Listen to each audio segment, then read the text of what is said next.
Hi, my name is Chris Twomley, and I'm doing a speech on invasive species in the Great Lakes and what we're doing to stop them.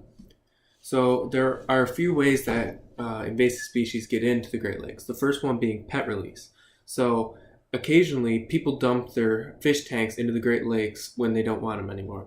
Species, especially goldfish, can thrive in these freshwater environments and overrun native species for food sources and can actually cause some small bait fish to go extinct.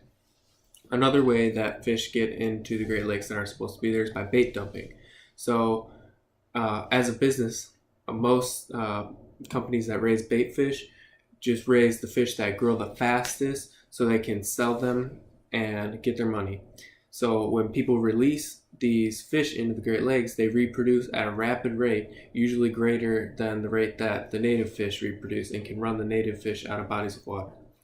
And then the biggest problem that comes out of this is from ship's ballast water. So species like zebra mussels, some of the Great Lakes' smallest yet most costly invasive species, found a foothold in North America after transoceanic ships pulled them from ballast water in Europe and flushed the water into Great Lakes when the boats picked up new freight. So zebra mussels are filter fish, so they just filter stuff out of the water, make the water really clean, and they reproduce really quickly, and they kill out snails and other small fish that rely on filter feeding also. So one great example of a non-native fish in the Great Lakes is sea lampreys. So sea lampreys are kind of like an eel. They have sharp teeth and a sucking disc, and they suck themselves to the side of the fish, and then they chew through the scales in the skin and feed off the fish's bodily fluids like a vampire. And they usually end up killing the fish.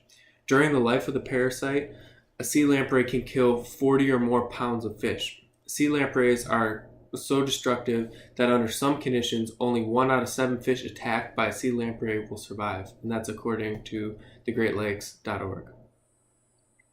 So what we're doing to stop sea lampreys, the primary method to control sea lampreys is the application of a lampricide TFM to target sea lamprey in the nursery. So basically what this stuff does is it stops sea lamprey eggs from hatching. Another really big threat to the Great Lakes that you've probably seen on the news is Asian carp.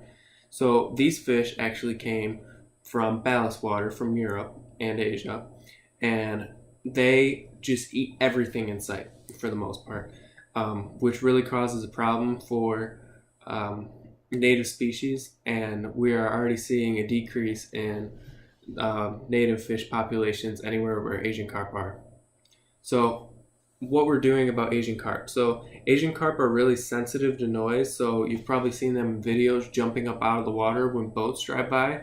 So we're using, not really to get rid of them, but to stop their spreading, complex noises which deter the fish from traveling either like up a river. So another way that we get them, I don't know if you've seen videos of it, is people drive by with a boat and they try and catch them in nets. So zebra mussels. Zebra mussels adhere to the shell of native mussel species and also seawalls, reducing their ability to move, feed, breed, and eventually kill the mussels. The introduction and expansion of invasive mussels like zebra mussels is thought to have contributed to declines of small shrimp-like organisms called Dipora in the Great Lakes that were originally a very large food source for many of the native species. So over the past 15 years, which is when zebra mussels were discovered in the Great Lakes, Dipora densities in the Great Lakes have declined from 5,200 per square meter on average to 82 animals per square meter, which obviously is almost extinct. So what we're doing to stop the spread of zebra mussels is we're putting Pseudomonas in the water, which is effective in eradicating zebra mussels. Active compounds from the dead bacterial cells break down the stomach lining of zebra mussels relatively quickly, having no damage little to no damage on anything else in the water, according to GreatLakesEcho.org. So as you can tell, there are many invasive species in the Great Lakes that are very bad for our environment. And we need to do all we can do to stop them. And a great way is to spread awareness and donate to causes that support more regulation to stop the spread of these animals that greatly affect our native waters.